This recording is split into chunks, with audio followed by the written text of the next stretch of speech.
سالهاست که جشن باستانی چهارشنبه سوری جای خودش رو به اتفاقات خطرناک و چیزی در حد یک جنگ شهری داده که نه با فرهنگ ایرانی ما سنخیتی داره و نه با فرهنگ اسلامی ما. ضمن اینکه حوادث این شب نگرانی‌های زیادی رو برای خانواده‌هایی که فرزند جوون و نوجوان دارن هم به همراه داره. شب چهارشنبه آخر سال با معصومیت‌ها و کشته‌های فراوانی همراهه که تعداد کشته‌های اون در برخی از سال‌ها به 17 نفر هم رسیده. اورژانس کشور هم تعداد مصدومین توی این شب رو نزدیک به 2000 نفر در هر سال اعلام کرده. بیشتر آسیب رو نوجوان‌های 10 تا 18 ساله دیدن.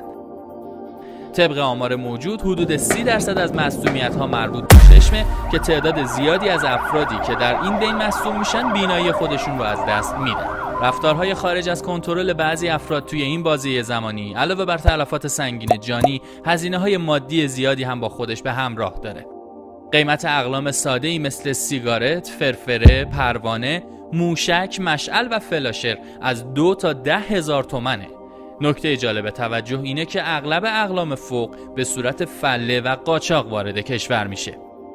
مواد دستسازی مثل نارنجک در ابعاد مختلف از 10 تا 100,000 تومان خرید و فروش میشه که عموماً در مکانهای غیر استاندارد و در داخل خونه ها تولید میشه که از عوامل اصلی ایجاد خسارت مالی و جانیه.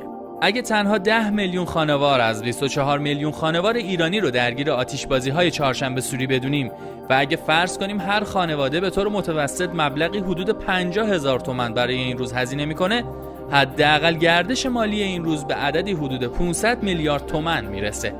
البته این اعداد یک پیشبینی حداقلیه و برخی اون رو تا 1000 میلیارد تومان هم تخمین زدن.